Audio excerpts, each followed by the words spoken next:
Hey everybody, this is Rich and you're with Beekeeping with Rich, where we explore beekeeping tips and tricks in the subtropics. I'm here in sunny South Florida. It's halfway between Christmas and New Year's. The sky is crystal blue, not a cloud to be seen. The temperature is 82 degrees. Humidity is low today. If we were in the bee yard, you can smell the girls processing the nectar into honey. That's a wonderful, wonderful smell when they're all fanning their wings and drying that honey out. But today we're here to talk about the other end of it. We're here to talk about watering your bees. Mostly because I want to show you a better trick, better variation on the bucket watering system for general use, and because I want to talk about a product that I really, really love, which is the bee bar.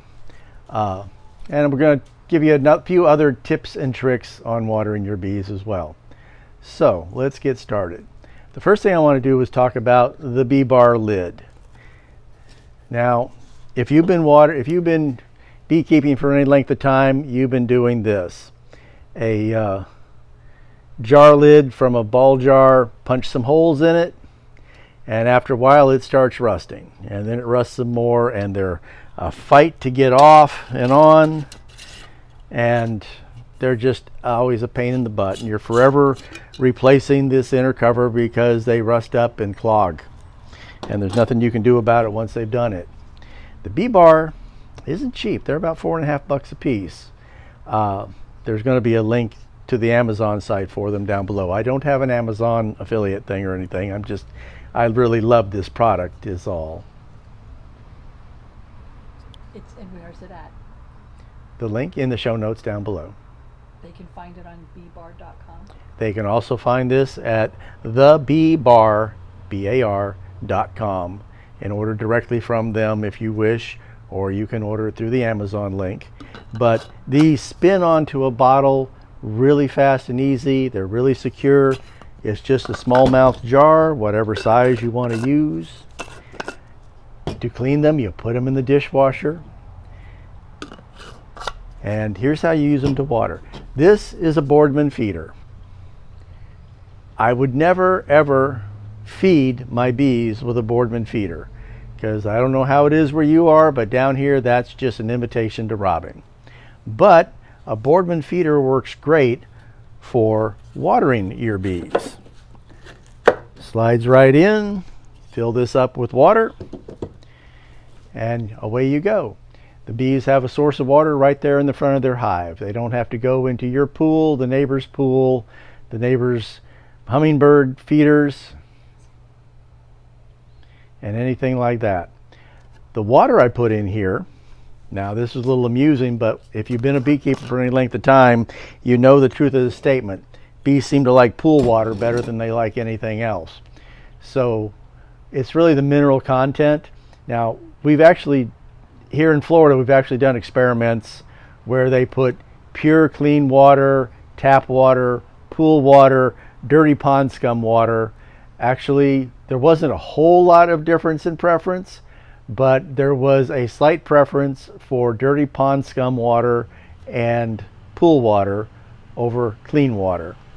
Wasn't statistically relevant really, so it's kind of a myth, but still, if you use the water from your pool, not the day you chlorinate it, but a couple of days after you've chlorinated the pool, it does keep the water fresher longer because you've got a chlorine content there. Just you don't want it gassing off on you. So I fill my jug with water from the pool, then I take a pinch, just a pinch, of Himalayan pink sea salt, and I put in the jug, put on the cap, and shake it up so that I'm giving the bees a good mineral content with their water. They seem to enjoy it, and hey, they're my pets. What can I tell you? I'll do whatever's best for them. Now, this is, as I say, the main way that I do it. There are other ways. Over the years, I've used many different products. This, surprisingly enough, works better than you might think. But just make sure you put it together correctly, because if you leave out this little piece here, as the water gets down, the bees are going to start crawling inside and they're going to start drowning. But as long as you've got this properly set up, it's not a problem. You can do that too. And then you can use a blocker over here like this. Something that I find much more versatile is this little feeder. Any regular soda bottle, 2 liter, 1 liter, long skinny drink bottles, which is what works the best, can go in here like this. But check this out. You can put that in through this narrow side. Now what about this? Well, you don't put it all the way in. You can keep it here, and the bees can crawl in through there. If you're just using a standard entrance block, they can crawl in through here and get in through there just fine. Or you can make your own custom. This is just a standard, comes with the box sort of entrance reducer. But you could make an entrance reducer with a small piece over here and whatever distance over here you wanted, which works just as well. And the nice thing about this one, which is narrower, it's not 3/8 of an inch high, or it's more like 3/16.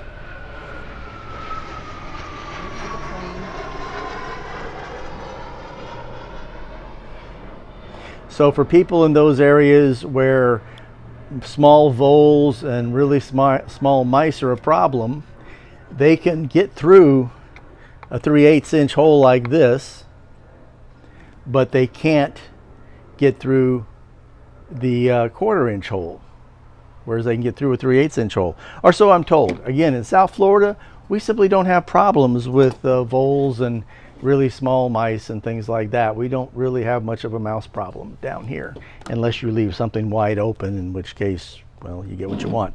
Now, I've not only worked with boxes like this, I've also worked with top bar hives and long langs. And even a lot of the long langs just have round holes drilled in the side of them for the bees. And it's like, well, how am I supposed to provide an internal source of water for my bees? It's really quite simple.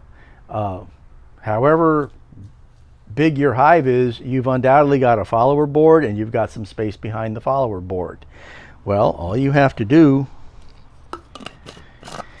is put your feeder in the space behind the follower board. Now, I know there's some people out there who will say, oh, look, put some copper mesh on the bottom to mesh up against it so they can't get in there. I never found that to be necessary. The bees go under the follower board and hang out in that area the same way they hang out in the slatted rack in a regular beekeeping system. It acts as a patio and an overflow area. Instead of hanging on the front of your hive, the bees will go under the follower board and hang out in the back. I've never really had a problem with them deciding to build comb back there, because I'm going to check them often enough that I will move a couple of frames in front of the follower board before they get around to it. But that leaves you a space in the back where you can take a regular Boardman feeder like this and do this. If you don't want to spend that much money, a little piece of plywood and a couple of sticks on the underside. Just remember to overlap them on the hole slightly. You can see how that is. That'll fit on there just fine. Bottom line, 2 sticks. And you can put that behind the follower board in either a long lang or a top bar feeder.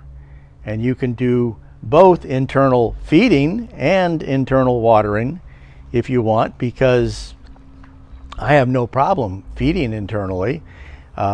If you refer to a previous video that I did, I greatly favor the rapid feeder. And the rapid feeder can also be used for watering.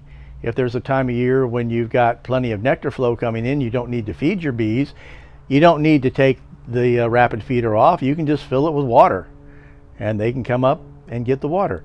Now, let's get over here to the bucket, because back when I first got a bucket of this nature to feed the bees in general, they didn't say, there's a little trick here. You see these holes that are drilled down about 3 inches?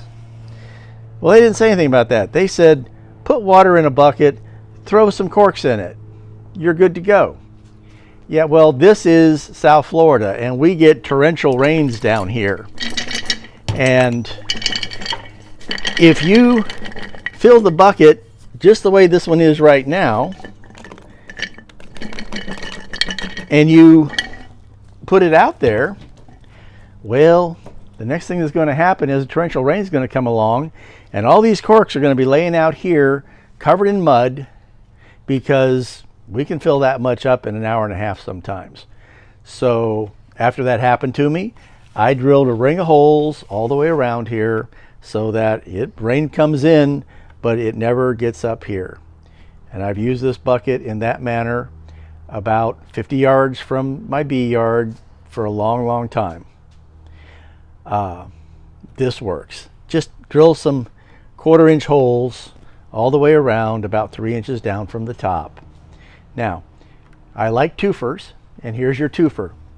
You notice this stainless steel screw that is screwed into an 1/8 inch hole, 1/4 inch from the bottom. Well, when this isn't in use for bee watering, which it isn't much anymore, if I'm planting a tree or a 3-gallon shrub, I position that, I take the screw out of course, I position this hole just in from the edge of the root ball after the plant is planted, and I fill this with water so the water trickles out slowly and does a good job of soaking the plant. Because the problem with watering with just your hose is that you get that surface all nice and wet and you think, yeah, I've done a great job here. And if you measured it, you'd only put like 1/4 of water on something that needs 1 gallon of water. If you do it like this so that it trickles in slowly, you can fill this with water or fill it halfway with water, however much you think you need to give it, and you'll be watering your plants better. A little planting tip to go along with the watering tips here. But you can internal water on both top bar hives and long langs. You can use a Boardman feeder to water in the front. If you've in the videos where we're doing them in the bee yard, you'll always see this. If you thought I was feeding my bees, nope. I'll never feed bees with a Boardman feeder. It just leads to too much fighting. That's it for this video with Rich. Everyone have a happy new year, and we'll see you in the new year afterwards. Take care.